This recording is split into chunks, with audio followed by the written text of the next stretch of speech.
Simon, her eldest son, watched in disbelief as the movers wheeled out the family piano. "You donated Dad's legacy?" he barked. Becky, her daughter, burst in next, panicked, furious. "What about the silver?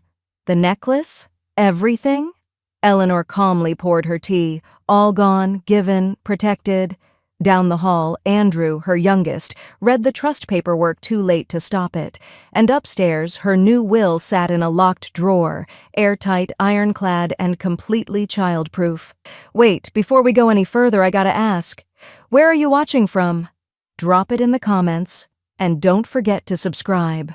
Under the hospital's fluorescent light, Eleanor lay still. Not because of weakness, but because of what she'd heard in the hallway. The air reeked of disinfectant, bleach, and lemons, but it was the voices outside her room that made Eleanor's chest tighten more than the pneumonia ever could. "Becky, calm down," Simon's voice echoed through the half-open door, smooth and indifferent. "You already said you're taking the piano." "I'm not taking it, I should get it," Becky corrected sharply. "I'm the one who actually played it growing up." "Barely," Andrew snorted. "Whatever, the house is the real prize. I checked Zillow. It's worth at least $500,000 now, even in this dumpy part of Boise." Eleanor's fingertips curled under the hospital sheet. She stared at the ceiling, throat raw, not from the oxygen tube, but from the way their words sliced deeper than any scalpel. "Well, can't we sell it before probate?" Simon asked. "I mean, technically, if we power of attorney it right." "She's not even dead yet," Becky hissed. "Soon enough," Andrew muttered. She barely made it through the ambulance ride. The hallway went quiet. Inside, Eleanor turned her face toward the window. Raindrops freckled the glass like Morse code tapping out a warning. Beyond it, the hospital parking lot glowed in yellowish streetlight, slick with drizzle. She could almost see her breath as her chest rose, slow, deliberate. She didn't cry. That would have made it real. Instead, she reached for the phone resting beside her water cup and pulled up her messages. The touch screen trembled under her fingers. To Mabel. Message. "I need to borrow a little space." Her thumb hovered for a second. Then, send. Mabel had been her student once. Shy, brilliant, eager hands and quiet confidence. Now she ran a small music studio just outside town. Eleanor hadn't seen her in nearly a year, but she knew loyalty when she heard it in a child's recital. She lowered the phone, heart drumming slow and heavy. The sharp scent of lemon-scrubbed tile made her nauseous now. A nurse walked in with a clipboard, smiled too brightly. "Vitals in 10, Ms. Hartman. Can I get you anything?" Eleanor shook her head, lips pressed thin. "Number I have everything I need." The door clicked shut again. Alone, Eleanor stared at the television across the room, muted, flickering a cooking show where everything looked tasteless. She had raised 3 children, paid off the house, buried a husband, spent 40 years teaching other people's children Chopin and patience and posture. And still, her children's first reaction to her illness wasn't fear. It was calculation. She sat up slowly, the IV tugging against her skin like a leash. Her body ached, but she ignored it, reached again for the phone. This time she scrolled to her contacts, thumb stopping at the name she hadn't dialed since last tax season. Miriam Adler, attorney. She pressed call. 3 rings, then a click. "Ellie," came Miriam's gravelly voice. Eleanor didn't waste time. "I'm not dying," she said, her voice rough but even. "But I am ready to start a plan." A long pause. Then Miriam replied, "Tell me everything." Eleanor smiled for the first time in days, a small, dangerous smile that didn't reach her eyes. The silk ribbon frayed at the edges, the plastic daffodils bent in unnatural angles, and the whole thing hung from the doorknocker by a single loop of twine. Eleanor stared at it from her front step, suitcase handle clenched in one hand, grocery bag in the other. The house was supposed to smell like memories. Instead, it smelled faintly of lemon pledge and something synthetic, like someone had tried to scrub away her. Becky opened the door before Eleanor could knock. "You're back," she chirped. Her hug was brief and one-sided. "We tidied up for you. Don't overdo it." Inside, the living room was sterile. Pillows rearranged, frames replaced. Eleanor's crocheted throw, the one she'd made the winter after Henry died, was gone. In its place, a store-bought fleece printed with pine cones. Eleanor set her bag down and tried not to blink too fast. "Where's the piano bench?" "Oh," Becky said, flipping her hair over one shoulder. "It was wobbly, so I took it out. You shouldn't be sitting on unstable furniture." "Took it where?" "To Goodwill, I think. Or the garage. Honestly, I can't remember. I boxed up a bunch of stuff for safekeeping. Ping! You know, decluttering." Eleanor's hands twitched. She walked into the hallway without a word. The kitchen had new placemats. Her spice rack was gone. In the dining room, one of her mother's candle holders, the brass one from Germany, sat in a cardboard box marked "Shed Sale."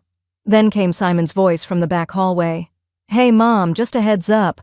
I changed the garage code. The old keypad was buggy. The new one's in the drawer if you need it." She stopped in the doorway. "You changed the garage code?" "Yeah, I mean, for safety." And Becky kept forgetting it. He looked up from his laptop, sprawled out at her dining table like it belonged to him. "Oh, and Andrew said you should consider signing a limited power of attorney, just to help manage bills while you rest." Becky nodded behind her. "It's just a technicality, Mom. You don't have to do anything. He'll just have access in case of emergencies."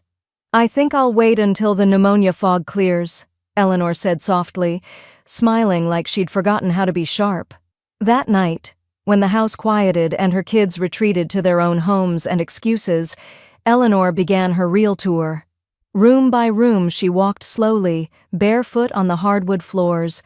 Her heels clicked just once in the empty guest room, a noise that echoed more than it should have. She opened a drawer in the bedroom labeled "Donate" in thick Sharpie. Inside were Henry's cufflinks, gold-rimmed, given on their wedding night. She closed the drawer gently, but not before slipping them into her robe pocket. The next morning she made herself a quiet breakfast, oatmeal, cinnamon, no sugar, and called a locksmith. "Tomorrow morning," she told him, discreetly. In the coat closet, she pulled down a taped box labeled "Holiday." Nestled between a snowman wreath and two broken strands of lights, she found a folder she hadn't seen since Henry's funeral, the will, still unsigned. She sat down on the entryway bench, the hallway light casting a long shadow over her lap as she opened it. Everything they'd planned was still there, but so much had changed. In a taped box labeled "Holiday," she finds the original will, unsigned. The fork scraped across Becky's plate with a metallic ring as she took another bite. "So it's not officially listed yet," she said into her phone, speaker on full blast. "But she's practically out of the woods, so we can start prepping the interior shots soon." Eleanor sat across the table, her glass of water untouched. The meatloaf, her recipe, her hands, her oven, sat sliced on the platter like some neutral offering between warring countries.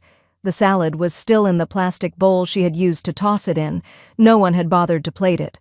Becky went on, twirling her fork like a baton. "The kitchen's dated, but there's charm. If we price it under the market and mention proximity to the foothills, it'll go in a week." Simon glanced up from his phone. "We could probably convert Mom's bedroom into a self-check-in suite. Add a small kitchenette, easy Airbnb win." Eleanor said nothing. Andrew, always the quieter one, piped up with a half-smile. "And the guest room could be the kids' playroom, once she's, well, you know, settled somewhere." No one met her eyes. She stood quietly, took her plate to the sink, and let the water run too long over her fingers. The heat bit into her knuckles, but she didn't flinch. Not even when Simon called from the table. "You okay, Mom?" She dried her hands, turned, and said, "I'm fine. Just thinking." That night, she called Mabel. "Can we meet tomorrow? I need a booth, a pie, and a favor." They met at a corner diner that smelled like burnt coffee and old bacon grease. Mabel, now in her 30s and still wearing the same nervous laugh she had as a student, leaned across the table. "You don't look sick." "I'm not," Eleanor said. "But I let them believe I was helpless. I won't again." Mabel nodded. "What do you need?" "Space, a few boxes, nothing illegal." Eleanor's smile was bitter and sharp. Over the next week she packed slowly, one box at a time, Her wedding album, the blanket her mother knit in 1962, the pressed corsage from prom, things her children never asked about, never noticed when they vanished from the shelf. Mabel's storage unit was just off Eagle Road, next to a hardware store and a frozen yogurt place. No one would look there. One afternoon, while she was wrapping her grandmother's teacups in old sheet music, Simon passed by the hallway and paused. "You been cleaning?" he asked. Eleanor didn't look up. "Just decluttering." "Good idea, less stuff to move later." He left without another word. That night, she met Miriam at her office downtown, the windows glowing gold in the early spring dusk. The air smelled of thawing earth and dry paper. Miriam poured tea from a chipped porcelain pot and handed her a folder. "This trust will protect your estate entirely. You'll retain occupancy, but nothing will transfer unless—" "I'll want it to. Not even a teaspoon." Eleanor signed the first page, her pen steady. "Add the house. Add my accounts. The piano's already gone." Miriam hesitated. "Eleanor, once we file this and revise the will, it becomes enforceable. If they find out, they might try to intervene." Eleanor closed the folder with finality. "Then let's finish before they know I've started." Eleanor stepped into the morning light with a plastic bin of books tucked under one arm and her late husband's wool coat draped over the other. The wind lifted her hair as she dropped the bin at the foot of a table outside the Boise Veterans Center. No fanfare, no plaque, just a quiet transaction. Stories for someone who still had pages left to fill. "Are you sure you don't want a receipt?" the volunteer asked kindly. Eleanor shook her head. "I don't need credit. I just need space." Back home, the silence was almost serene. Her children were gone for the day, off living their plans. She took a slow walk through the living room, eyes scanning what remained. A floral wingback chair, the coffee table with a broken drawer, the antique china hutch with only dust inside now. She picked up the phone and called the moving service. "Yes, the pickup is still scheduled for 3. Just remember, no questions. And I want the pink tag placed on everything not to return." She hung up and walked to the kitchen. The cabinet doors felt heavier than usual, like they knew what she was about to do. She pulled down the gold-rimmed china plates and matched teacups, then wrapped each piece in old newspaper with hands that had played nocturnes, baked birthday cakes, buried husbands. Next came the piano sheet music, hundreds of pages, many marked with penciled notes from students long gone. Some pages were yellowed, corners curled. She slid them gently into manila envelopes labeled for Roosevelt Elementary. The music would teach again, even if she no longer would. Later that afternoon, she waited by the door as Becky slipped on her puffy coat. "I need you to pick up that specialty arthritis cream from the place on Fairview," Eleanor said, keeping her voice soft but focused. "It's the only one that doesn't burn." Becky squinted. "That's like 40 minutes away with traffic." "I know, but I'd appreciate it." She left before Becky could argue, grabbing her purse with the new bank account forms inside. While her daughter grumbled into the car and backed out of the driveway, Eleanor sat at her desk and pulled open the laptop Simon hadn't bothered to password lock after using it to check the home's Zillow value.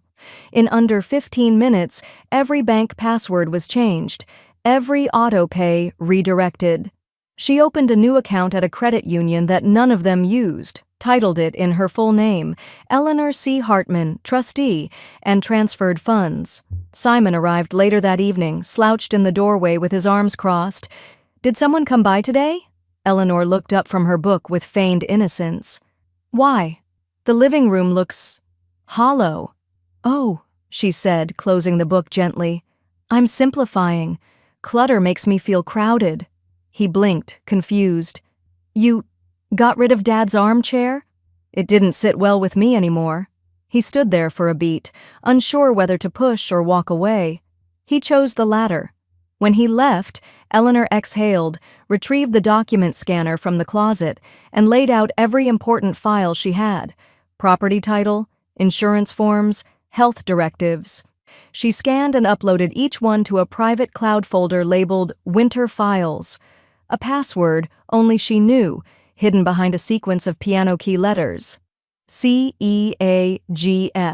She sat down at the dining room table that night and took out 3 pieces of thick stationery. No fancy handwriting, no poetic endings, just words. Simple, honest, final. To Becky, you always wanted the china. I gave it to someone who would use it to feed strangers. To Simon, you cared more about what I owned than how I was, so I gave what I owned to people who cared. To Andrew, I hope your kids never make you feel like this. She folded them carefully and wrote, "Open" when ready on each. Then she opened her nightstand drawer. Inside, beside a half-used lavender hand cream, she placed a single envelope. She pulled the DNR form from its folder, smoothed the edges, and slid it in. She turned it so the words faced up. She placed a "Do Not Resuscitate" directive in her nightstand drawer, facing up. Eleanor stood in the back room of the Ada County Historical Society, fingers grazing the satin collar of her wedding dress for what she knew would be the last time. The dress, preserved in a box for decades, still carried the faintest whiff of cedar and pressed roses. The volunteer archivist gently took it from her arms, unaware she was lifting the weight of a lifetime. "We'll display it next spring in the Weddings Through the Ages exhibit," the woman said, her hands respectful. "It's lovely. The stitching. Did you do this yourself?" "My mother," Eleanor answered, her voice steady. She had small hands and too much hope. As she walked out into the chilled Boise morning, a small velvet box pressed against her palm. Her husband's watch, still ticking, still warm from the curve of her hand. Later that day, she entered St. Luke's Hospital not through the patient wing, but the volunteer entrance. She asked to speak with Karen, the program director of the scholarship raffle. "Are you sure?" Karen asked when Eleanor opened the box. "I wore it to every recital. He gave it to me when I opened my first piano studio. It should help someone begin their future, the way he helped mine." Karen blinked back sudden tears. "Do you want a receipt?" "No," Eleanor said gently. "I want a legacy." Back home, she reached into the linen closet to retrieve the old photo albums. 3, thick-spined, heavy with plastic sheets. On the 3rd page of the second album, she noticed something was missing. Gaps. Empty slots. She turned the page and found a neat stack of curled photographs shoved beneath a loose sheet, water-damaged, some smudged. Becky had tossed them, or at least deemed them unworthy of framing during her redecoration spree. Eleanor sat at the kitchen table under the amber light of a tired bulb, smoothing the photos out one by one. Her father holding a 4th of July sparkler, her children in swimsuits on the Snake River shore, her husband's hand on her waist the day before chemo. She gathered them with care and slid them into a padded envelope. On the front, she wrote her niece's name, Lena, followed by an Oregon zip code and one line. "Keep our story safe." The next morning, Eleanor walked into a modest studio tucked behind a high school music building. Her former student Danny, now a full-time music teacher, looked up in surprise. "Ms. Hartman?" she gasped. "What, are you okay?" Eleanor smiled. "I'm better than I've been in years. I came to ask if you've got room in your life for a very old friend." Behind her, 2 movers wheeled in the upright piano, scratched but elegant, keys worn from decades of scales, lullabies, and teenage meltdowns. Danny covered her mouth with both hands. "I can't accept that. That piano is your soul." "No," Eleanor said softly. "It was mine. Now it's yours." Danny stepped forward, hand trembling as she ran it across the polished wood. "You don't know how many nights I dreamed of owning one, and that one—" Eleanor just nodded. "Teach someone who needs it. Let it live again." That evening, back at home, Eleanor opened a thin black ledger she'd hidden beneath the floorboard in her closet. She turned past blank pages until she reached the first clean sheet. With her fountain pen, she wrote, "Final Legacy Wedding Dress, Ada Historical Center. Watch, St. Luke's Hospital Raffle. Family Photos, Lena, Oregon. Piano, Danny Lee Music Studio." The door creaked open behind her.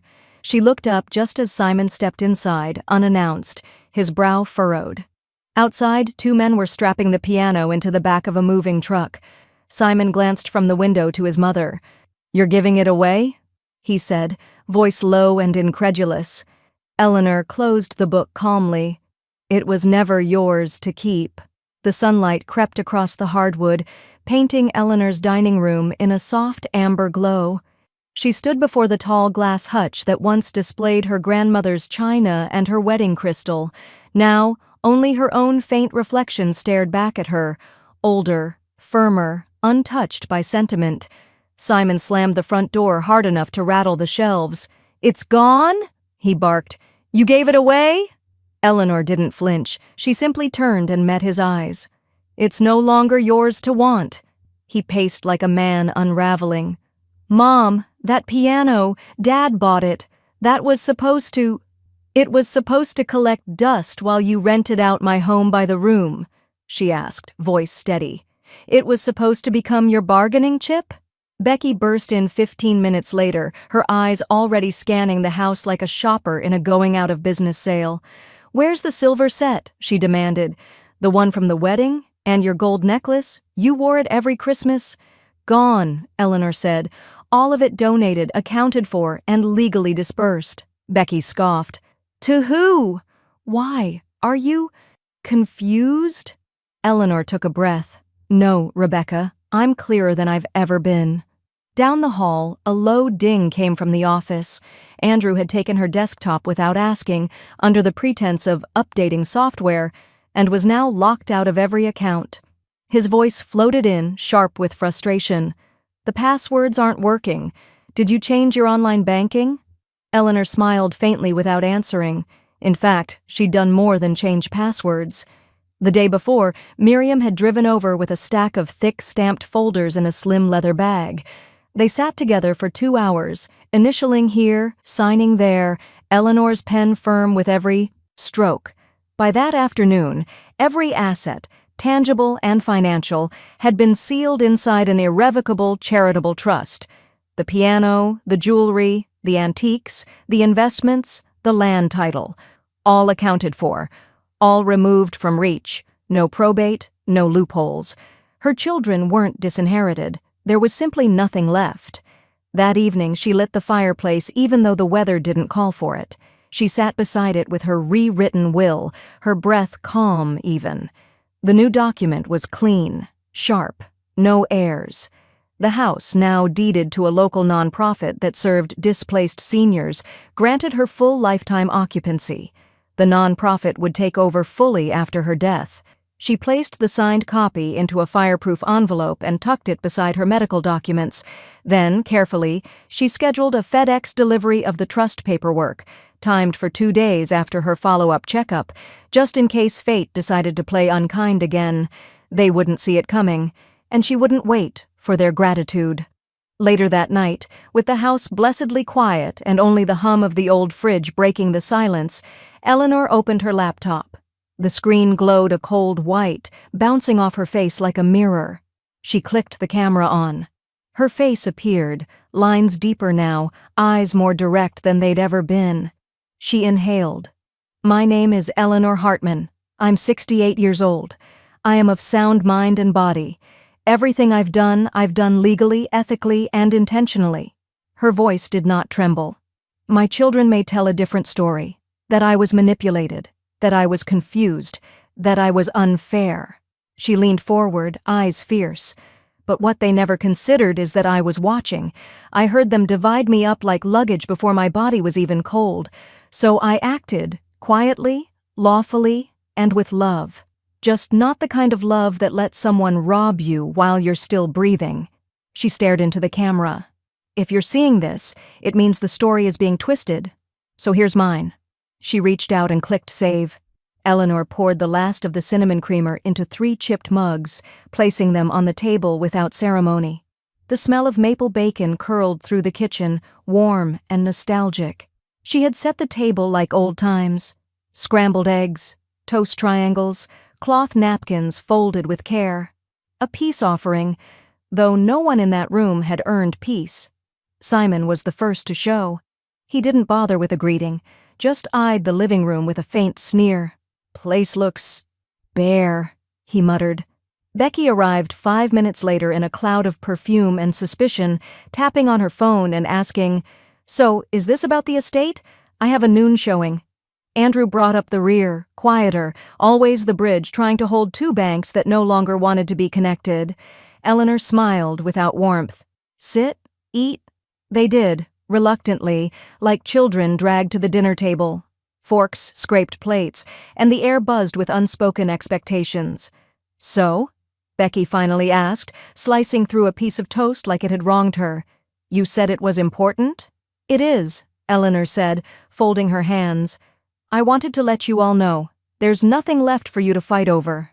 Simon laughed. A harsh, flat sound. What the hell does that mean? It means, she said, sipping her coffee, everything's been taken care of.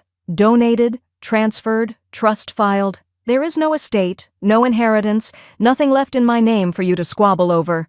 You can't be serious, Becky said, dropping her fork. You donated our family's legacy? Eleanor blinked. Our family's legacy was never in things. It was in kindness, respect, memory. You traded all that for Zillow estimates. Simon stood. Unbelievable. He grabbed his jacket. I knew this was a trap. Andrew spoke up then, calm but firm. Mom, this isn't what Dad would have wanted. Eleanor reached down and slid a worn envelope across the table, her late husband's handwriting curled across the front. To be opened if peace is lost. Andrew opened it. Inside was a single sheet, yellowing at the edges. Protect your peace, Eleanor. Even from those you love. Especially from them, if it comes to it. Becky snatched the letter, skimmed it, and threw it down. This is manipulative. No, Eleanor said, rising, her voice like steel beneath silk. Manipulation is hosting brunch and pretending you care just to check a balance sheet. This question mark, this is clarity. Simon was already at the door. Good luck dying alone. Eleanor didn't respond. She just picked up the empty coffee mugs one by one and placed them in the sink. Andrew lingered. You really don't care how this ends? Eleanor turned to him, eyes gentler now. I care how I end. With dignity. With peace. I loved you all with my whole life. And you loved what I could give. That's not the same. He nodded once, unable to speak, and followed the others out. The screen door clicked shut. Eleanor waited until their footsteps faded. She moved through the quiet house, her house, each creak in the floorboards greeting her like an old song. In the sunlit hallway, she hummed a melody she'd taught a dozen students over the decades. Something simple, something sweet, something no one could sell or inherit. The television murmured in the background, half muted, as Eleanor peeled an apple in long, curling ribbons. She wasn't watching, but she caught it anyway, the soft-spoken anchor's voice cutting through the static. A local women's shelter says their outstanding utility bills were paid off this week by an anonymous donor. Staff called it nothing short of a miracle. The image on screen shifted to a woman in scrubs holding back tears.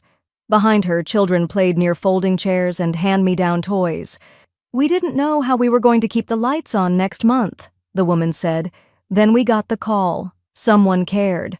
Eleanor set down the knife and wiped her hands slowly on her apron.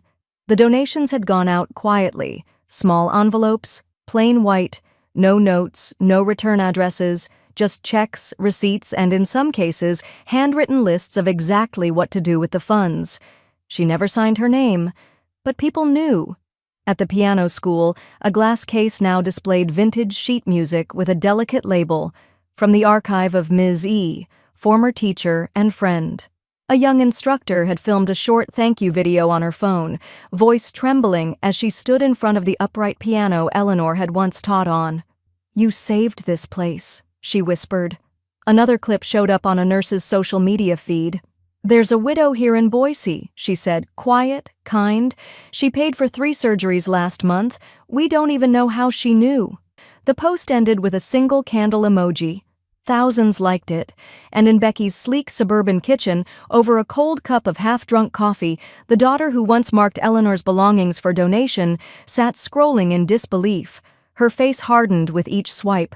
The cufflinks, the china, even the music box, it had all meant something.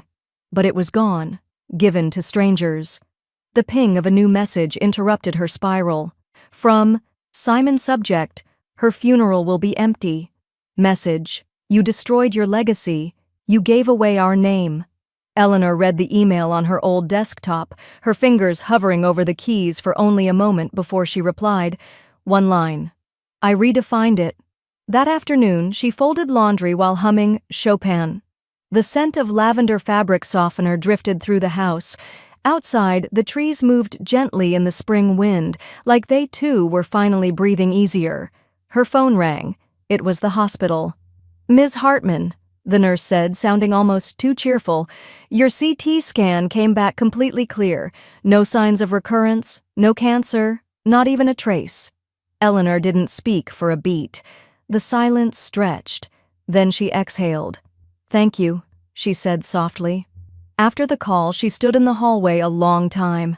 The mirror caught her reflection, the same face but different eyes. Sharper now, calmer. That night, she lit a single white candle and set it in the windowsill. Its flame flickered against the glass, casting a slow-moving glow across the hardwood floors. The house was quiet. No visitors, no interruptions, no footsteps coming to claim what wasn't theirs. She walked to her bedroom and opened the drawer where the Do Not Resuscitate order had waited for weeks, folded and ready. Eleanor held it to the flame. The paper curled, blackened at the edges, then vanished in a slow hush of smoke. Her smile was soft, not triumphant, not vengeful, just final. She turned toward the living room, where the last of her donations had been boxed earlier that day. It would go out in the morning, to a local outreach center that helped young musicians find their footing. Her legacy would no longer sit behind glass or in bank accounts. It would move, it would play, it would survive. The envelope was thick, cream-colored, and left at her door without a knock. Eleanor picked it up with both hands, her fingers trembling, not from fear, but restraint. She carried it to the kitchen like one might carry a sleeping animal, as if opening it would wake something dark. The return address said Boise County Courthouse. Her name was typed, not handwritten. Inside, a formal petition. Simon had filed for emergency conservatorship on the grounds of declining cognition and irrational financial behavior. He hadn't asked how she was, hadn't even looked her in the eye since the brunch. She sat in her favorite chair, the one with the faded blue upholstery, and stared at the papers in her lap. Pages of insinuation, legal jargon, signed affidavits, one from Becky, citing erratic choices and possible manipulation. Andrew's name was missing, and in that absence, Eleanor felt a flicker of something, hesitation, maybe even doubt, but not loyalty. She dialed Miriam. It's begun, she said simply. By Monday, Miriam Hay-D pulled every file, medical evaluations, witness statements, community letters, the receipts of every donation, photocopies of Eleanor's coherent, articulate video journals, each time-stamped, a full psych evaluation from her primary physician. Not only was Eleanor lucid, she was luminous. You're stronger on paper than half the city council, Miriam said, flipping through the binder as they prepped for court. Eleanor smiled without humor. Let's hope the judge knows how to read. Courtroom 3. B smelled like old leather and toner ink. Eleanor wore navy blue and her husband's brooch, a polished onyx stone he used to rub when anxious. She sat still, spine tall, hands folded. Simon stood across the aisle in an overpriced suit he didn't fit in emotionally. Becky sat beside him, arms crossed, eyes sharp with something meaner than anger, embarrassment. Andrew lingered in the back row, avoiding everyone's gaze. The judge, a woman in her 60s with sharp cheekbones and a no-nonsense bun, scanned the petition, then looked at Eleanor. You're the respondent, Ms. Hartman? I am. You have legal counsel? I do. Miriam stood. We'd like to submit evidence on behalf of Ms. Hartman's full autonomy and mental fitness, including verified donations, asset protection filings, and her recent psych evaluation, conducted by a state-certified neuropsychologist. The judge gestured for the bailiff. The file was placed on her bench with a quiet thud. Simon cleared his throat. Your Honor, this isn't just about cognition. It's about judgment. My mother gave away everything without consulting us. That's not normal behavior. Eleanor tilted her head slightly. You didn't consult me before checking Zillow from my hospital bed. A faint murmur rolled through the room. The judge raised one hand. "I see here," she said, flipping through documents, "Ms. Hartman has also retained a living trust, documented charitable records, and has full support from medical professionals regarding her decision-making capabilities." Simon's jaw clenched. Becky shifted uncomfortably. "Further," the judge continued, "it appears that this petition is not only speculative, it is retaliatory. There is no evidence of fraud, coercion, or impairment, therefore the motion is denied, effective immediately." The words felt like sunlight through a storm cloud. Simon stood abruptly, his chair scraping the floor. "This is a joke." Becky's voice rose too quickly. "She's manipulating the system, she's playing victim." "This court is adjourned," the judge said firmly. Reporters were waiting in the hallway, microphones pointed like daggers. Becky snapped, "She wants attention." "Let her have it." Simon pushed past the crowd, eyes dark. Andrew lingered at the exit, his hand on the wooden trim. He turned toward Eleanor as she stepped out of the courtroom, calm and deliberate. "I didn't know how far this would go," he said quietly. "I'm sorry." Eleanor paused, looked him in the eye. "You still don't know," she said. "But you will." She walked out of the courthouse into the afternoon sun. Around her, voices swirled, but none mattered. The wind smelled faintly of pine and car exhaust. Her hands no longer shook. The last closet held only dust and ghosts. Eleanor knelt slowly, joints creaking like old hinges, and pulled out a faded shoebox. Inside, a stack of birthday cards from her husband, brittle at the edges but still scented faintly of cedar and cologne. She read none of them. She just held the box against her chest, closed her eyes, and let it rest there for a minute, then dropped the lid and carried it to the bin-marked archive. Donate. Discard. She circled discard in blue marker. The shelves in the hallway were already bare. Her linen drawer held only one extra towel. Even the glass cabinet that once displayed porcelain cups now stood empty, its mirrored back reflecting nothing but her own calm face. Clean spaces, clean exits. There were no locks to check at night anymore, no drawer to wedge shut with a ruler. What she hadn't donated, she'd gifted. What she hadn't gifted, she'd shredded. And what she hadn't shredded, she'd buried. Literally. Now, for the first time since her hospital stay, Eleanor breathed in fully. The air in her house had changed. It smelled of lemon oil and old wood and peace. At the community library 2 neighborhoods over, she shelved biographies twice a week. No one knew she used to teach music. No one cared. That was the magic of it. One Thursday afternoon, a girl with faded pink braids approached her at the checkout desk. "Ms. Eleanor?" she asked. Eleanor looked up. "My sister said to thank you. You paid for her motel for a month, gave her time to get out." Eleanor smiled softly. "Tell her I said she already had what she needed. She just needed the world to shut up long enough to find it." The girl blinked, then ran back to the computer station. At home, Eleanor sat with a legal pad and a cup of weak green tea. Across the table sat 2 teenage girls from the local shelter, Cassandra and Joy, scribbling expenses in pencil. Joy's voice was small but steady. "If I cut the energy drink habit, I can save $18 a week. That's enough for a bus pass." "That's enough for choices," Eleanor corrected her gently. Cassandra tapped her pen against the table. "How did you know how to do all this?" Eleanor smiled. "Because once I didn't." She taught them how to track receipts, how to recognize manipulation disguised as kindness, how to pause before signing anything. She used no lectures, no sermons, just stories and tea. Later that week, Eleanor called Miriam. "You still have the paperwork?"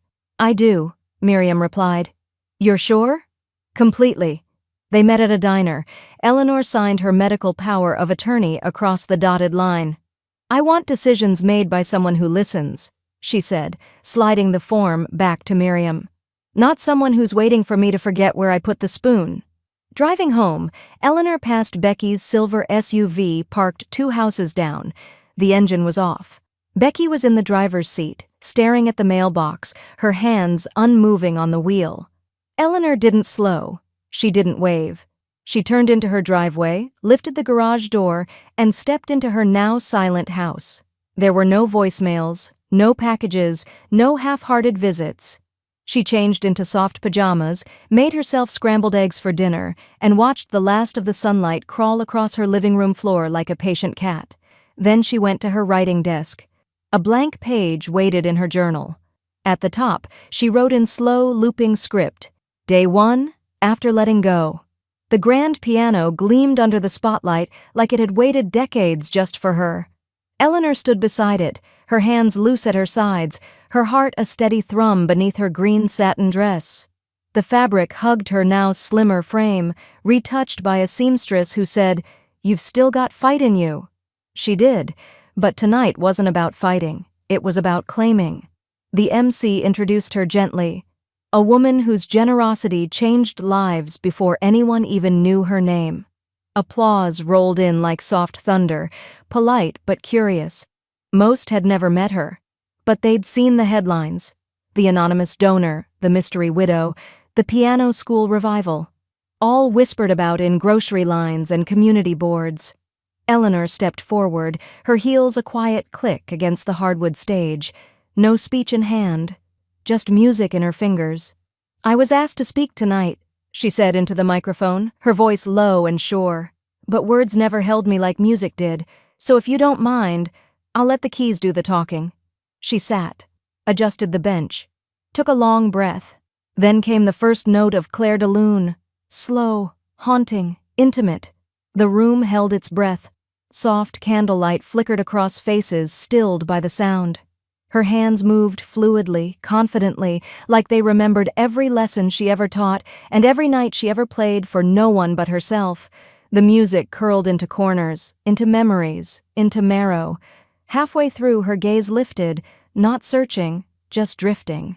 And there she was, Danny, near the back, hair pulled into a messy knot, eyes glassy and locked on Eleanor. She didn't clap. She didn't blink. She just mouthed it, "Thank you," and Eleanor's chest ached with the beauty of being understood without needing to be explained. The final note floated, hovered, then fell. Silence stretched for a full beat. Then the room stood. Applause, rising, real. No family stood to cheer, but survivors did, students did. A mother with a toddler on her hip wiped her cheek. A young man with a cane clapped with both hands, tears on his collar. And in that space, Eleanor felt more seen than she had in years of motherhood. The MC stepped up, beaming. "Ms. Eleanor Hartman, please accept this award, Legacy of Living." The plaque was wooden, hand-carved, her name etched carefully beneath the title. Legacy, not of wealth, but of will.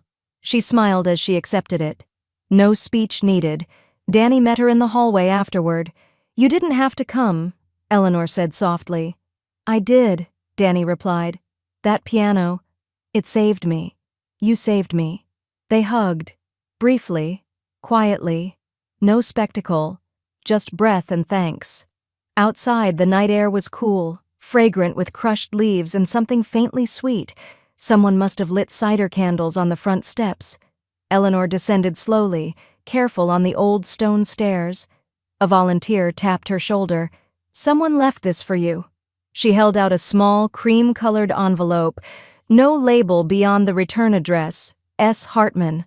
Eleanor took it, didn't open it. The wind tugged at the hem of her dress as she slipped into her coat. The letter crinkled in her hand. She looked back at the hall. Inside, music resumed, laughter rising now but distant from her. She walked to her car without hurrying, without fear. Just presence. Eleanor sat at her kitchen table, the morning sun slanting through the window. Warm but filtered by Boise's early spring haze. Her fingers hovered over the cream envelope, her name written in a slanted script she knew too well. Simon's, unmistakably his, but shaky, as if written in the backseat of regret. She slit the envelope carefully with the tip of a butter knife and slid the letter out like it might bruise if handled too roughly.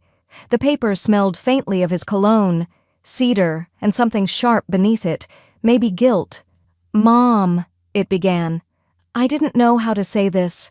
I'm still not sure I'm doing it right." The first few lines danced between bitterness and honesty. Simon admitted to feeling humiliated. not just by the court denial, but by the way everything had unraveled.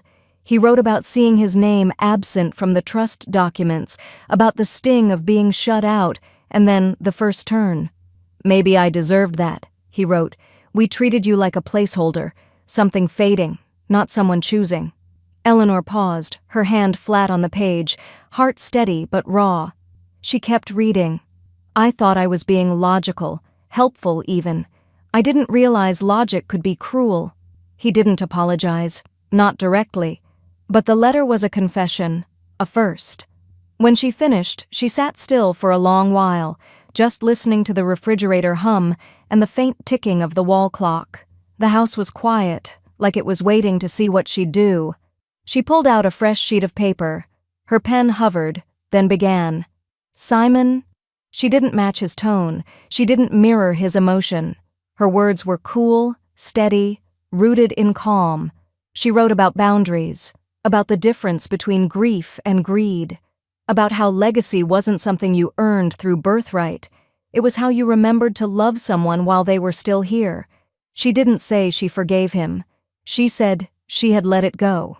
"This letter is not an invitation," she wrote near the end. "It is a release. For you, for me, for what could have been." No return address. Just her signature, clear and unadorned. She sealed it and walked 2 blocks to the nearest post box, dropped it in like it weighed nothing. Walked back without looking behind her.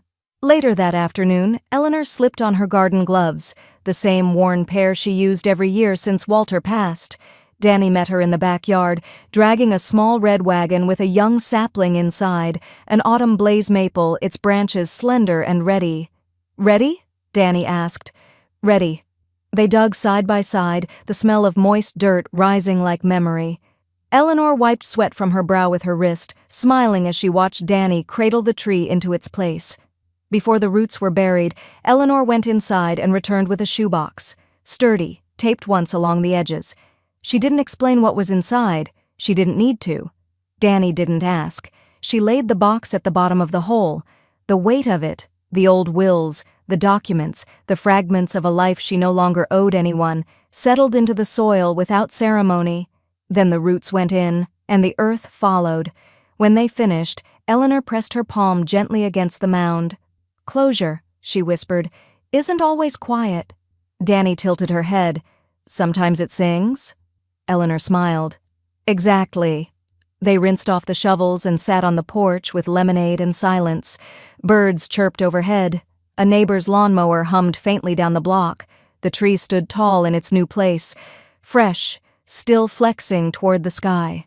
The kitchen cabinets yawned open, their shelves bare but polished. Eleanor stood barefoot on the cool tile, the echo of her own movement surprising in its solitude. No clutter, no heirlooms tucked behind cereal boxes, no ghosts of expectation, just space. She opened the last cabinet, the one that used to hold the wedding china Becky never asked to keep, only expected. Empty. Her fingers traced the wood grain inside, not with loss, but relief. The contract was signed in ink and silence. The charity's director had come to the house in a wool blazer 2 sizes too big, clutching the paperwork like it was holy. Eleanor sold the house for $1, stipulating it remain transitional housing for women leaving domestic violence. The director cried. Eleanor did not. She left the key on the counter and walked out the front door with a single suitcase, her coat, and a handwritten list of things she no longer needed.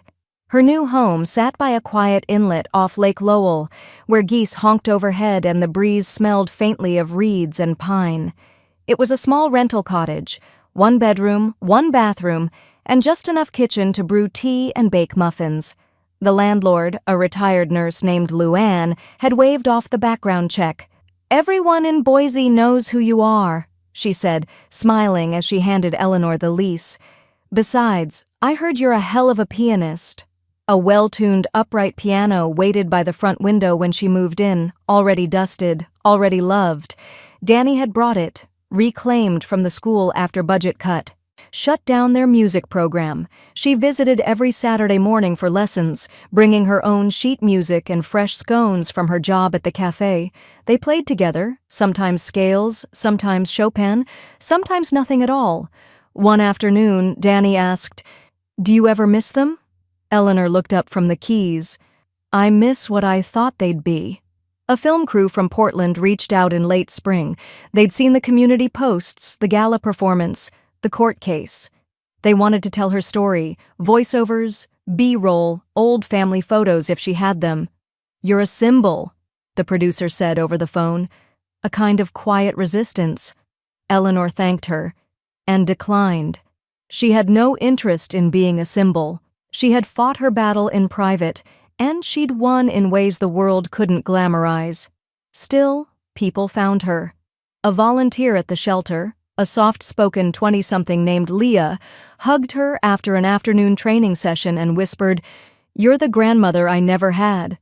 Eleanor hugged her back, tight and long. She never said a word, but her eyes shone like wet glass. At night, Eleanor wrote, "Not for an agent, not for print, not for absolution, just for the quiet satisfaction of getting it down." The words came sharp and warm, spilling out in loops and starts. She wrote about music and memory, about sharp lines in inheritance papers and softer ones between generations. She wrote about being invisible until she decided not to be. The dedication page was the only part she signed with certainty, for those who were last in line. One day she printed the whole thing, 200 pages, neatly double-spaced. She bound it herself, using thread and glue and a soft gray cover. No title, just "Wait." As the sun sank over the lake, Eleanor stood by her nightstand drawer, holding the manuscript like a child holds a secret. The drawer creaked faintly as she opened it. She laid the book inside, shut the wood gently, and turned the little brass key in the lock. Eleanor opened the drawer of her bedside table with the intention of grabbing a bookmark, but her hand hesitated over something tucked beneath a linen handkerchief. Her fingers grazed it. Cold metal. Familiar shape. Her breath caught. The music box. A square of faded cherry wood with tiny ballerinas painted on the lid. The hinges creaked when she lifted it, and inside, beneath a dusting of forgotten rose petals, sat the thin gold band she hadn't worn in over 20 years. Her wedding ring. She stared at it, not with longing, but with the odd ache of touching a ghost. The metal was dull now. The engraving inside, "All my days," are barely visible unless the light hit just right. She turned the ring over in her palm, once, twice. It felt heavier than she remembered. Not in weight, in time. Could she give it away? She'd donated everything else, her jewelry, her keepsakes, even the ivory comb her grandmother brought from Arkansas in 1946. But the ring had stayed. Not because it was expensive. It wasn't. Not even sentimental. Not in the traditional way. But because this was the thing she'd slipped off after Richard's funeral and never put back on. The thing that made her feel both tethered and abandoned. The last item that whispered belonging. Danny knocked on the screen door that afternoon, holding 2 iced lemonades and a marker. "I'm here to help with the plaque," she said, smiling. Eleanor walked her to the backyard where the young oak tree stood, its leaves green and reaching in the afternoon light. They sat beneath it with a piece of wood Danny had sanded herself and wrote together in neat block letters, planted by the hands that let go. "Should we add a date?" Danny asked. "No," Eleanor replied. "Some things are better without a timestamp." They dug the hole at the base of the tree just deep enough. Eleanor held the ring between her fingers one last time. It didn't sparkle, but it caught the sunlight for a split second before she closed her fist and bent down. "I wore this for 35 years, she whispered, "and now I let it go." She pressed the ring into the soil and covered it. Danny packed the dirt gently, then set the plaque in place.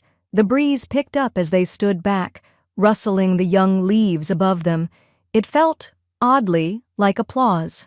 That evening, Eleanor received an unexpected call from the shelter. "The girls are cooking," the counselor said. "They wanted to invite you for dinner, no pressure." Eleanor brought wildflowers from her garden and a basket of rolls. The living room buzzed with the sound of laughter, plates clinking, someone playing music on a Bluetooth speaker. At the far end of the couch, a woman read to her young daughter. Eleanor paused, listening. Her own book, a small collection of bedtime stories she had donated months ago. The little girl was clutching the edges, eyes wide, head tilted as the mother whispered the words. Eleanor didn't interrupt. She didn't need to. Later that night, she sat alone on her porch with a cup of chamomile tea. The stars blinked above her. The wind carried the scent of pine and earth. She brought the music box out with her, holding it in her lap. When she turned the little crank, the mechanism groaned at first, stiff from years of neglect. But then the melody began, soft and trembling. Blue Danube. Richard used to hum it while brushing his teeth, off-key and cheerful. She let the tune run its course, not rushing it, not clinging. As the last note wavered into silence, Eleanor closed the lid. The click echoed gently in the dark. Eleanor stood in her kitchen, the soft hum of the refrigerator filling the silence as she turned the brass key over in her palm. The envelope had no return address, but the handwriting was unmistakably Miriam's, tight, deliberate, with that slight slant to the left. Along with the key was a note, written in blue ink. "Use it when you're ready. M." She didn't open the drawer, didn't tuck the key away for later. Instead, she slipped it into her pocket. 3 days passed. She thought about it while watching ducks on the lake, while folding laundry, while teaching Danny scales on a Thursday morning. "You keep pausing at the same note," Danny had said, tapping her shoulder gently. "What are you thinking about?" "A room," Eleanor had answered. "That has my name on it." It wasn't a metaphor. On Sunday, she walked into the new community center just after 10 a.m., the key warm in her palm from her walk. The receptionist, a young man with pink headphones slung around his neck, smiled and nodded without asking questions. She appreciated that. The hall smelled like fresh paint and lemon-scented floor polish. The sound of sneakers squeaked faintly down the basketball court nearby. Eleanor turned a corner and stopped. The room had her name on it. Literally. Ms. E's room, painted in a gentle script across the frosted glass. Purple violets danced beneath the lettering, Danny's touch. The mural wrapped the walls inside, waves of lilac and silver-green vines twining across the corners of the ceiling. Sunlight poured through the tall windows and landed on the instrument in the center, a polished upright Yamaha with soft ivory keys and a small plaque just above the bench, in honor of Eleanor Hartman, who played for others before herself. Eleanor shut the door softly behind her. No one followed. No one watched. She sat down at the piano, ran her fingers across the keys, not playing, just letting them rest there, letting the weight return to her hands. The air in the room was still, dustless. She took a breath, pressed one note, then another. Then she played. Not the whole of Clair de Lune. Not anything that grand. Just a few bars of a tune she'd written herself decades ago for her youngest son when he was still afraid of thunderstorms. The notes floated, lingered, then faded. She didn't cry. She didn't smile either. She just breathed. That night, back in her lakeside rental, Eleanor wrote in her journal. The last page. The paper was thick, nearly textured. The pen bled slightly into the fibers as she wrote, "They fought for my things. I lived for what they never saw." She closed the journal. No title on the cover, no signature. Her children hadn't called, not for her birthday, not after the court hearing, not even after the gala, and she no longer waited for them to. There was no grief in the silence, no bitterness, just space. The next morning, Danny came by with paint still on her arms and half a smoothie in hand. "You were right," she said, flopping onto the couch. The piano needed a room that breathed. Eleanor handed her the key. "What's this?" "It's yours now. You'll know when it's time." Danny hesitated, holding it like it might burn her. "Are you sure?" Eleanor only nodded. "It's not about the room. It's about what you bring into it." That evening, Eleanor took her usual walk down the quiet residential block she used to call home. The trees were taller now, the lawn was patchy, the wind carried the smell of cut grass and something vaguely sweet, lilacs maybe, from the neighbor's hedge. As she passed her old house, she didn't pause. But something caught her eye in the front window. A child, maybe 6 or 7, her elbows propped up on the sill, nose nearly pressed to the glass. She held a book open in her lap. Even from the sidewalk, Eleanor recognized the cover. One of her old donations. The one with the story about a girl who followed music instead of maps. The girl looked up, and for a second their eyes met. She didn't wave. Neither did Eleanor. But the girl smiled. Eleanor turned the corner, the path familiar, but this time, finally, fully hers.